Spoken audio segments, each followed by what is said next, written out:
everybody knows that the Indian economy is a dead economy. The words of candidate Trump, अब की बार Trump सरकार।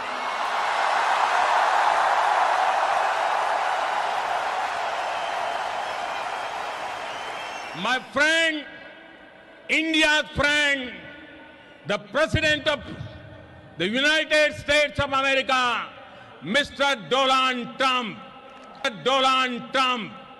हम सब खड़े होकर के नमस्ते ट्रम्प, नमस्ते ट्रम्प। नमस्कार, मैं हूं जगत सिंह अवाना और आप देख रहे हैं सर्विना टाइम्स।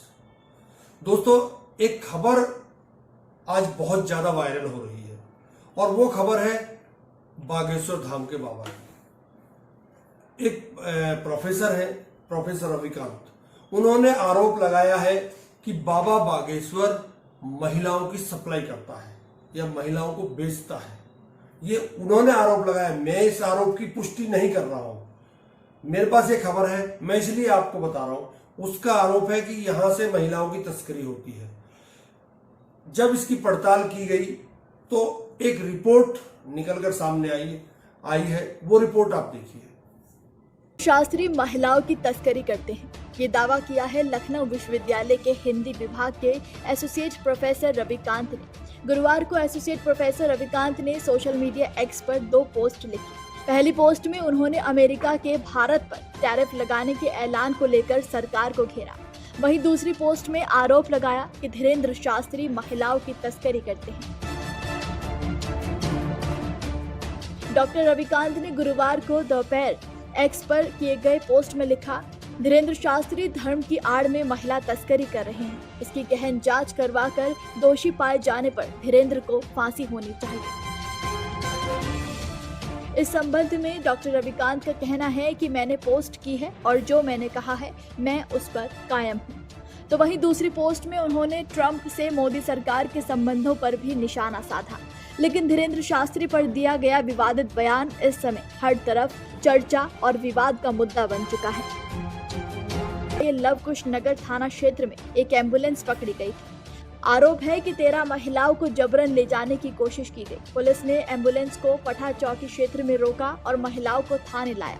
महिलाओं ने धाम के सेवादारों पर गंभीर आरोप लगाए। महिलाओं का कहना था कि उन्हें धमकी दी गई और जबरन एम्बुलेंस में बैठाकर महोबा रेलवे स्टेशन ले जाया जा रहा था।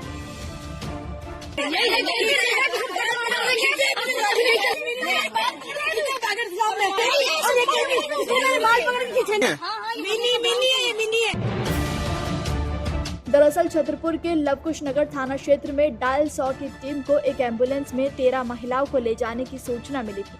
पुलिस ने पठा चौकी क्षेत्र में एम्बुलेंस को रोका और महिलाओं को थाने ले जाया गया। इस मामले का एक वीडियो भी सामने आया था। वीडियो में एक व्यक्ति एम्बुलेंस ड्राइवर से पूछताछ कर रहा है, जिसमें ड्राइवर कह रहा है कि पन्ना के सेवादार कल्लू दादा ने महिलाओं को महोबा रेलवे स्टेशन छोड़ने को कहा है। वहीं महिलाओं ने आरोप लगाया कि बागेश्वर धाम की सेवादार मिनी ने उनके बाल पकड़कर जबरन एम्बुलेंस में बिठा दिया। उनको जान से मारने की धमकी दी गई। उनको नहीं पता कि ये लोग कहां लेकर जा रहे हैं। महिलाओं ने बताया कि वो बागेश्वर धाम दर्शन और पेशी के लिए आई थी। तो वहीं जब पुलिस गहनता से जांच करने पहुंची तो टीआई अजय अम्बे ने बताया कि पूछताछ में सामने आया कि ये महिलाएं पिछले 6 महीने से बागेश्वर धाम में रुकी हुई थी। इन पर धाम में चोरी, चेन स्नैचिंग और अन्य अप्रिय घटनाओं को अंजाम देने का आरोप था। पूछताछ के बाद भी महिलाओं को छोड़ दिया गया। बागेश्वर धाम के सेवादार और रिटायर्ड शिक्षक कुंज बिहारी ने बताया कि महिलाएं पेशी के नाम पर धाम में रुकी हुई थी। धाम में लगातार चोरियां हो रही थी। करीब 70-80 ऐसे लोगों को निगरानी में रखा गया था। 2 दिन पहले एक मीटिंग में इन लोगों को समझाया गया कि गुरुजी विदेश में हैं और वो अपने घर चले जाएं। कुंज बिहारी ने बताया कि जब 2 दिन बाद भी ये लोग नहीं गए तो उन्हें गाड़ियों से रेलवे स्टेशन भेजा जा रहा था। पकड़ी गई एम्बुलेंस में 13 लोग सवार थे, जिन्हें रेलवे स्टेशन छोड़ने के लिए एम्बुलेंस से भेजा जा रहा था।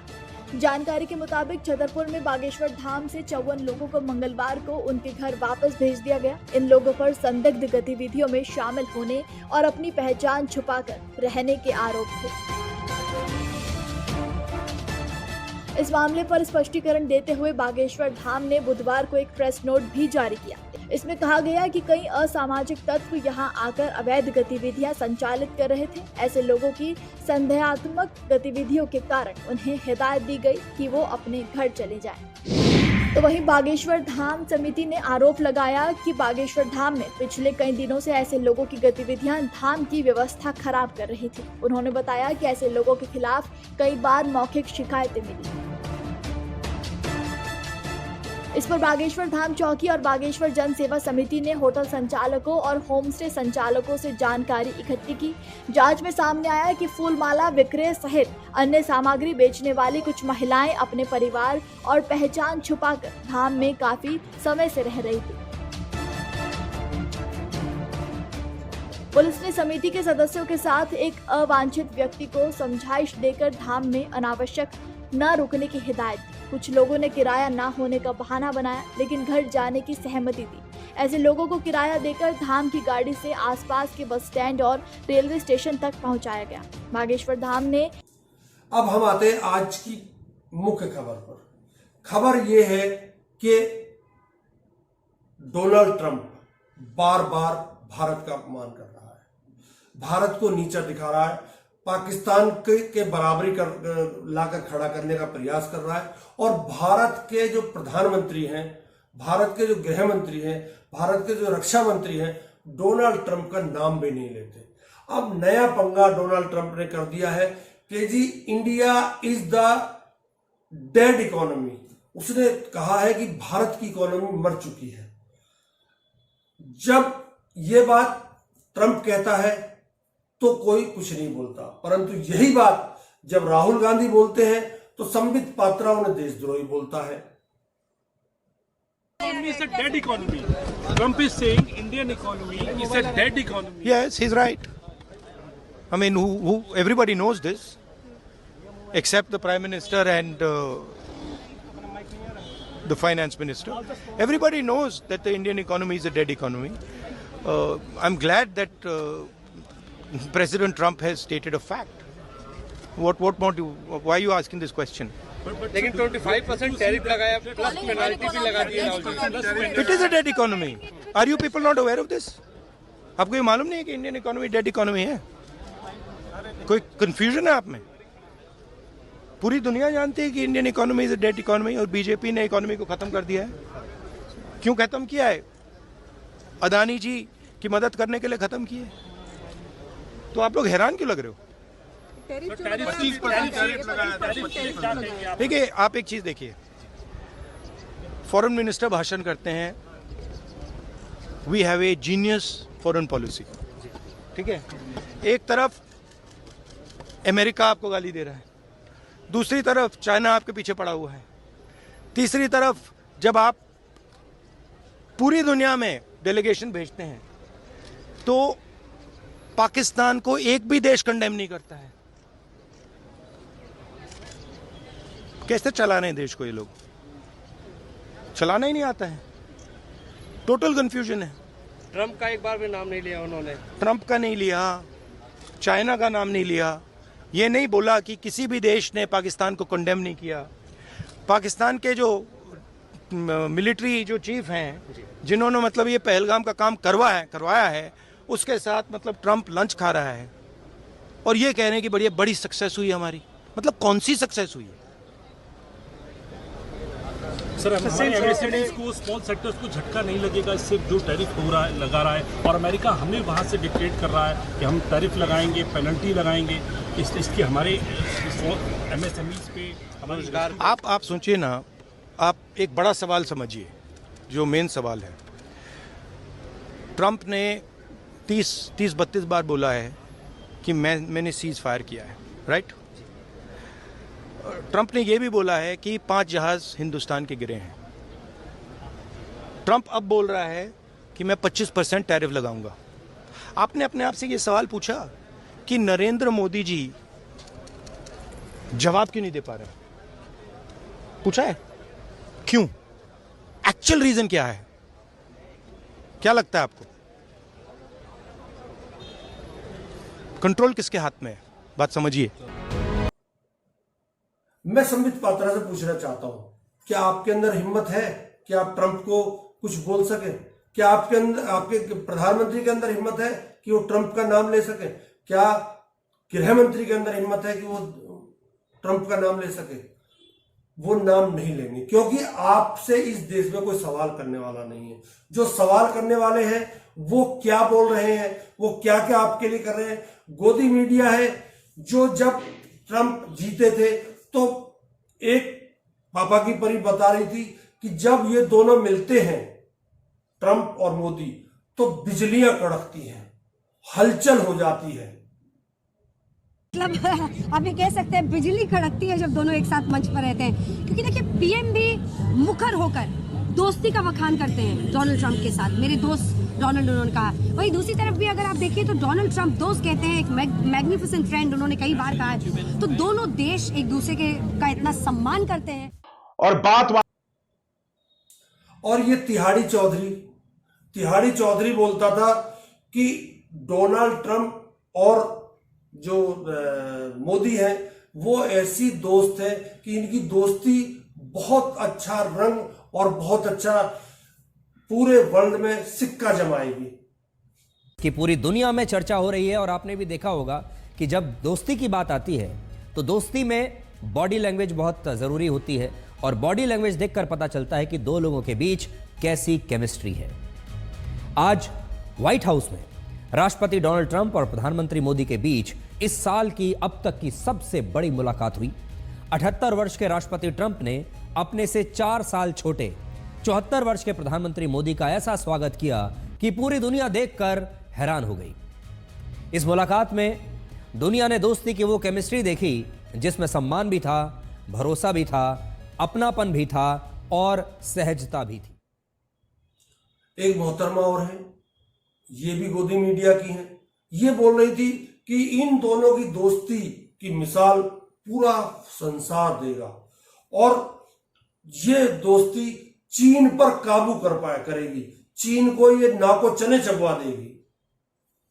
वापसी की है। ट्रंप का अमेरिका का दोबारा राष्ट्रपति बनना दुनिया में बहुत बड़े बदलाव की दस्तक माना जा रहा है। जानकारों का कहना है कि अगले 4 सालों में दुनिया मोदी और ट्रंप के बीच दोस्ती का एक नया दौर देख सकती है। ट्रंप 2.0 में क्वाड और मजबूत होगा। साथ ही ट्रंप चीन के बढ़ते दबदबे को रोकने की भी कोशिश करेंगे, जिसका सीधा फायदा भारत को मिल सकता है।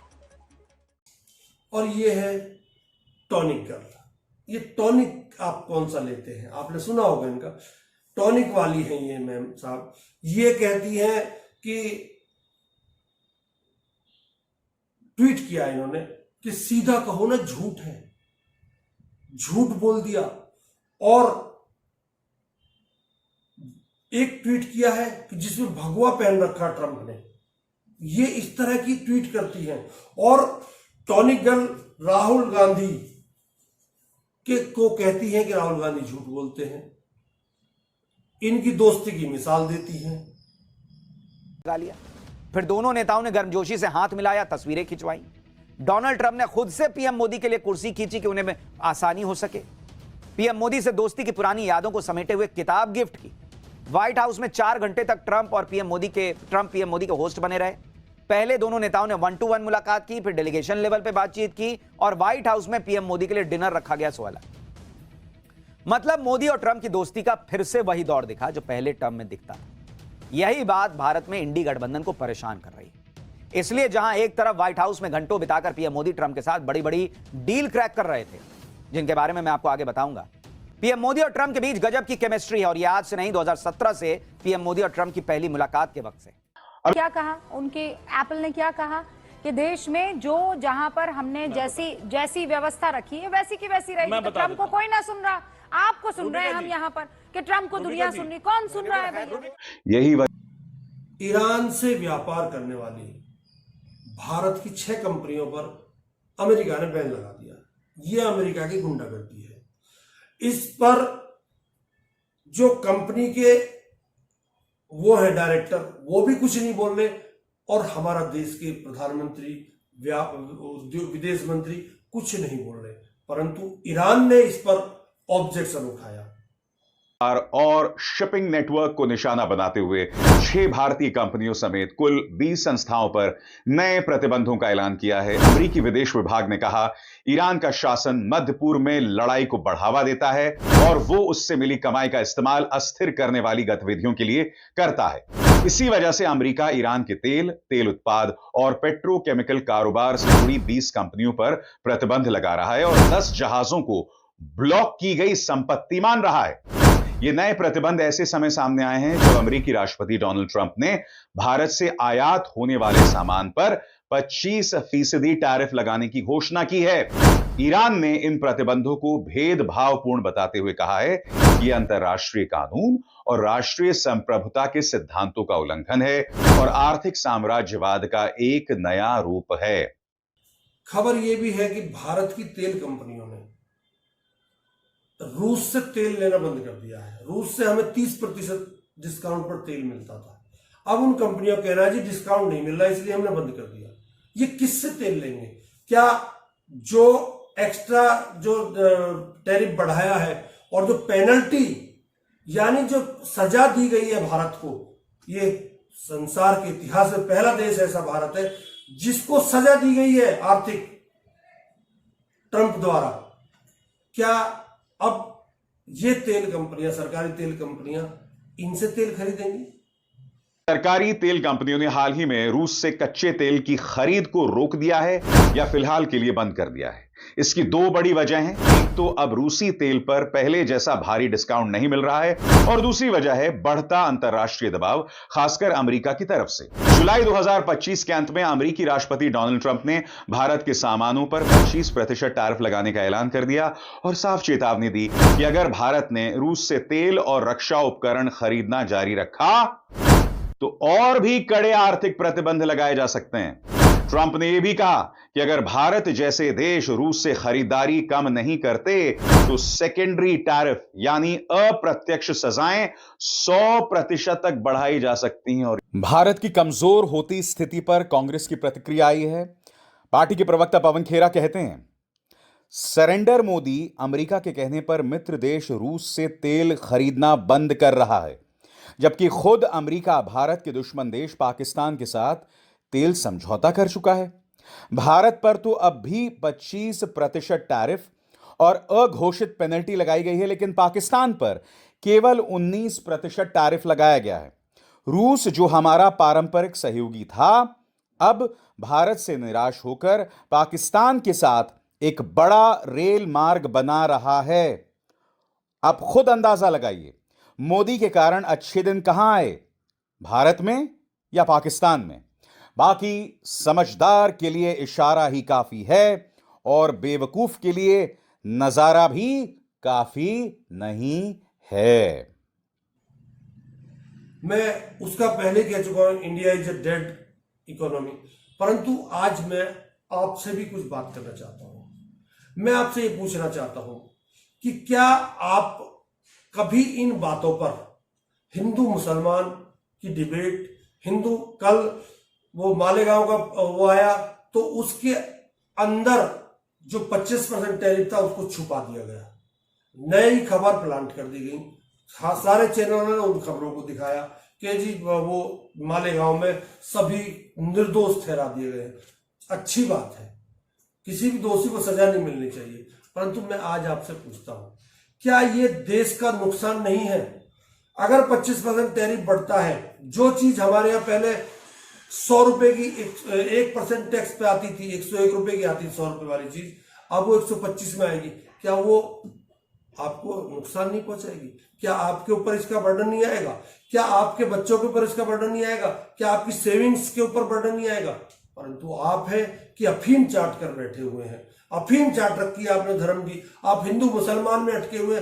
अरे महाराज, अगर देश रहेगा तो आप हिंदू मुसलमान भी कर लेना। जब देश ही नहीं रहेगा, देश को गिरवी रखने का प्रयास किया जा रहा है, देश को अमेरिका के हाथों में गिरवी रखने का प्रयास किया जा रहा है और एक उद्योगपति को बचाने के लिए सारा खेल रचा जा रहा है, तो अब तो कुछ बोलो।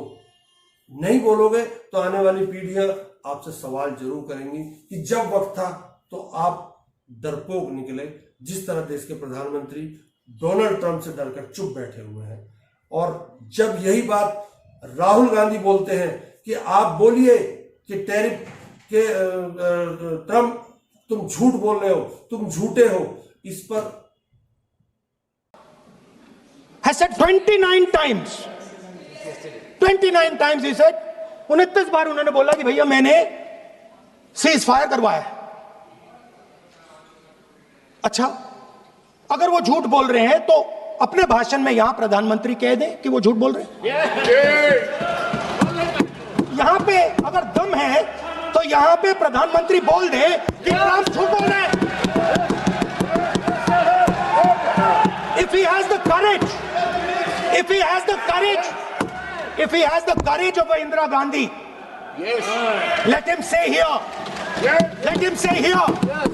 that Donald Trump, you're a liar. That you did not make a ceasefire and that we did not lose any planes. Let him say it here. If he has the courage. 50% भी है इंदिरा गांधी का, तो यहां बोल दे। अगर दम है, अगर सचमुच में दम है, तो आज शाम यहां प्रधानमंत्री को कह देना चाहिए Donald Trump is a liar, झूठ बोल रहा है डोनाल्ड ट्रंप। इस पर कोई कुछ नहीं बोलता है। प्रधानमंत्री ट्रंप का नाम भी नहीं लेते हैं। प्रधानमंत्री अपना भाषण 1 घंटा 46 मिनट का देकर और चुपचाप चले जाते हैं। राज्यसभा में वो कोई सफाई नहीं देते। परंतु आज आपको जागना होगा। आज आपका फर्ज है कि इस देश के लिए जागो और सरकार को जगाओ और इस गोदी मीडिया को जगाओ कि तुम हमारे हित की बात करो, ना कि केवल सरकार का भौंकू बनकर उनकी बातों को हमारे सामने लाओ। जाग जाओ। नमस्कार, बहुत बहुत धन्यवाद।